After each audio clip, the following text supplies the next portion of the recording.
நெறியாளர் ஒரு நிமிஷம். அந்த வார்த்தை வராது, அவர் பேச வார்த்தை வராது. 2001 இருந்து தூள்செட்டி ஏரி தண்ணி கொண்டு வரலாம்னு தம்பி சொன்னாரு. அதுக்கு ஒரு விளக்கம் சொல்லணும். ஒரு 30 செகண்ட் ஒரு நிமிஷம் இருங்க, அவருக்கு வாய்ப்பு தரணும். அதாவது பஞ்சப்பள்ளி டேம்ல இருந்து இந்த வாட்டர் ஸ்கீம், அதாவது சுவாகத்தூர் கடகத்தூர்க்கெல்லாம் ஃபர்ஸ்ட் திட்டம், அதனுடைய தொடர்ச்சியாக கொண்டசாமநெல்லி வரை 11 ஏரிக்கு தண்ணி போற திட்டத்தை இதய புரட்சி தலைவி அம்மா அவர்கள் 2001 சொன்னாங்க. தண்ணி நிரம்பிச்சு. இது பஞ்சப்பள்ளி அணையிலிருந்து வரக்கூடிய உபரி நீர் மாரண்டல்லி அணைக்கட்டில் இருந்து செங்கல் பஸ்தா ஏரிக்கு போயிடுச்சுன்னா அங்கிருந்து 3 கால்வாயில் போகுது. இந்த 3 கால்வாய்க்கு போதுமான தண்ணி பஞ்சப்பள்ளி அணையில் இருந்தது. பஞ்சப்பள்ளி அணையில் இருக்கக்கூடிய தண்ணி போதுமானதாக இல்லை.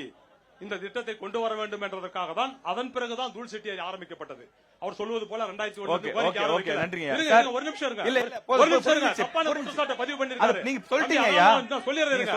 அதன் பிறகு அது நேரா கொண்டு பஞ்சப்பள்ளி டேமுக்கு போகாது. அந்த தூள்செட்டி ஏரியிலிருந்து சாமனூர் வழியாக அங்க சின்னாறு அணையில் கலக்கும். அங்கிருந்து மாரண்டல்லி அணைக்காட்டுக்கு வந்த பிறகு அங்கிருந்து வரக்கூடிய உபரி நீரா தான் செங்கல் பஸ்ல வரும்.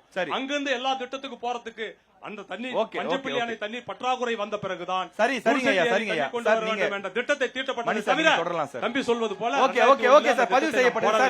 மணி சார், நீங்க பேசலாம். அமைதி ப்ளீஸ் ப்ளீஸ் அமைதியா இருங்க. நாம் தமிழர் நீங்க சொல்லுங்க சார். அவர் இயக்கத்திலிருந்து வந்திருக்கின்ற சகோதரர் ஒரு குற்றச்சாட்டை வைத்தார். அதேபோல் மதிப்பிற்குரிய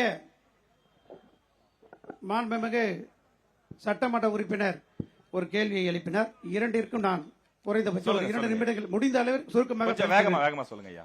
தருமபுரி நகராட்சியில் இருக்கின்ற பேருந்து நிலையம் வெளியில் கொண்டு வரப்பட்டதற்கு மறைந்த முன்னாள் தமிழ்நாட்டினுடைய முதலமைச்சர் அம்மையார் அவர்களுடைய ஆட்சி காலத்தில் 2014-15 ஆண்டில் நகராட்சி நிர்வாகம் மற்றும் குடிநீர் வழங்கல் துறை சார்பில் மானிய கோரிக்கையில் சட்டப்பேரவையில் நிறைவேற்றப்பட்டது.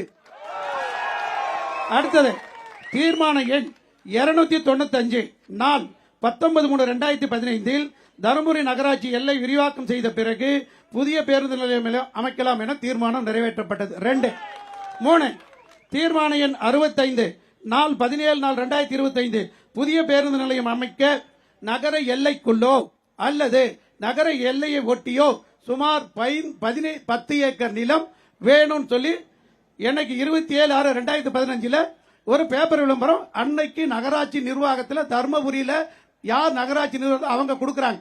காரணம் தர்மபுரி நகர எல்லையை ஒட்டி இல்லைன்றதுனால வெளியில போலான்னு சொல்லிட்டு அதனைத் தொடர்ந்து புதிதாக அமைக்க உள்ள பேருந்து நிலையத்திற்கு இப்போ இருக்கின்றவர்கள் நிலம் தர முன் வந்தார்கள். அதனுடைய விளம்பர எண் அதாவது 15/7/2015 அவங்க அதுக்கு கொடுக்கறாங்க. 27/2015 தருமபுரி நகராட்சி நிலம் வேணும்னு கேக்குது. இவங்க 15/7/2015 மற்றும் 27/4/2015 நிலத்தை கொடுத்திருக்காங்க.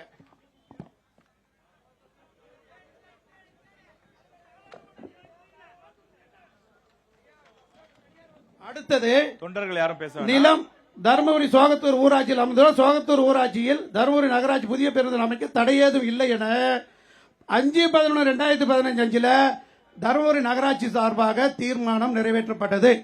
அதனைத் தொடர்ந்து 26/9/2018 தருமபுரி நகராட்சி ஆணையர் பெயரில் தான பத்திரம் ஆவண எண் 2549/2025 சொல்றாங்க.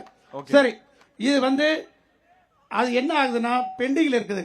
பெண்டிங்ல இருந்த உடனே ஒரு தன்னால்வரர் ஜெயராமன் சொல்லிட்டு ஹைகோர்ட்டுக்கு போறார். தர்மபுரி நகராட்சி மக்கள் தொகை அதிகமா இருக்குது, கூட்ட நெரிசல் அதிகமா கொண்டு போடணும்னு சொல்றாங்க. அதுல அன்றைக்கு சீஃப் ஜஸ்டிஸா இருந்த ஞானபூர்வாலா ஜஸ்டிஸ் பரத் சக்கரவர்த்தி 2 பேரும் உடனடியாக வித்தின் 4 monthsக்குள்ளார கொண்டு வரணும்னு சொல்லி கொடுக்கறாங்க. இப்போ தர்மபுரி நகராட்சியில் இருக்கிற புதிய பேருந்து நிலையம் வெளியே போச்சுன்னு நிறைய பேர் போராடுறாங்க. அந்த போராட்டத்திற்கும் திராவிட முன்னேற்ற கழகத்திற்கும் இந்த ஆட்சிக்கும் எந்த சம்பந்தம் இல்லை என்பதை பதிவு செய்கிறேன். அடுத்ததாக நீங்க ஏதாவது இருந்தா வேகமா சொல்லுங்க ஐயா. அவர் மட்டும் மொல்ல சொல்ல விட்டீங்க. இல்ல நீங்க சொல்லுங்க. உங்களுக்கான நேரத்தை எடுத்துங்க. உங்களுக்கான நேரம் கொடுக்கப்படும். பேசுங்க. நீங்க சொல்ல வர கருத்தை சொல்லலாம். ஒரு வழக்கறிஞர் எல்லா கதையும் சொன்னாரு. நான் கேட்கறது 2 கேள்வி. சொல்லுங்க. தருமபுரி நகரப்பகுதி விரிவாக்கம் செய்ய வேண்டும் என்பதற்காக பேருந்து நிலையம் அங்க செல்ல வேண்டும் என்று சொன்னது உண்மைதான். ஆனால் பொதுமக்களும் இன்றைக்கு தருமபுரி நகரத்தில் இருக்கக்கூடிய பேருந்து நிலையத்தில் வைத்திருக்கின்ற வியாபாரிகளும் எந்த விதத்திலும் பாதிக்க கூடாது என்று ஒரு அரசாணை, அந்த அரசாணையிலே கூடுதல் பேருந்து நிலையம் என்றுதான் அந்த புதிய பேருந்து நிலையத்தை அறிவிக்கப்பட்டது. கூடுதல் பேருந்து நிலையம் தான். பொதுமக்கள் வியாபாரிகள் என்கிட்ட கேட்ட கோரிக்கைக்கு காலையில கோரிக்கை வச்சாங்க, சாயந்தரமா நிறைவேற்றி பாதி பஸ் அதே பேருந்து நிலையத்தில் கொண்டு வந்தது நான் தான். பாதி பேருந்து அதே பேருந்து மாவட்ட ஆட்சியரோடு உட்கார்ந்து கலந்து ஆலோசித்து சட்டமன்ற உறுப்பினர் மாவட்ட ஆட்சியர் எல்லாரும் கொண்டு வந்து பாதி பேருந்து நான் ஏத்துக்கவே முடியாது, ஏத்துக்க முடியாது. சொல்லுங்க. மூணு பக்கம் அவர் படிச்சார் முழுசும். சொல்லுங்க. மூணு பக்கம் அவங்க ஆட்சியர் போட்டது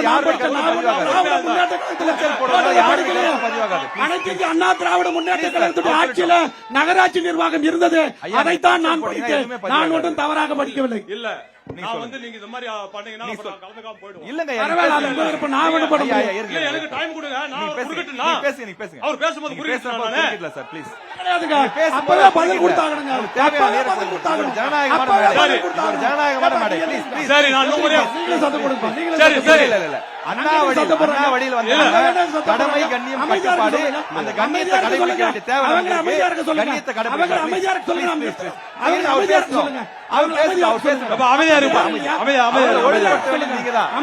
ஒழுங்குபடுத்த வேண்டிய தேவை உங்களுக்கு தான் இருக்கு. சொல்லக்கூடிய கருத்தை நீங்க பேசுங்க. ரைட், நீங்க பேசுங்க. பேருந்து நிலையம் அதிமுக ஆட்சியில் தீர்மானம் போட்டப்பட்டதெல்லாம் சொல்லிட்டாரு. கூடுதல் பேருந்து நிலையம் போது எல்லா பஸ்ஸும் எங்க வரணும்? பழைய பஸ் ஸ்டாண்டுக்கு வரணுமா இல்லையா? வருதுங்க. பாதி பஸ் வருதுங்க. எல்லா பஸ்ஸும் வராதுங்க. பாதி பஸ் வருது. ஆர்ப்பாட்டம் பண்ண அப்புறம் வந்துச்சு. இரவோடு இரவாக பஸ் எல்லாம் அங்க போயிடுச்சு. இரவோடு அவர் சொன்னாரு பாருங்க. இரவோடு இரவாக பாதி கடையை சேர்ந்த வணிகர்கள் எங்க கிட்ட உதவி கேட்டாங்க. அவர் அமைதியா காத்து அங்க போய் நிச்சயம் கேளுங்க. வணிகர்கள் எல்லாம் இங்க இருக்காங்க. ஒரு நிமிஷம் நான் முடிச்சிடுறேன். நான் முடிச்ச பின்னால நீ உன் டைம் வாங்கி பேசு.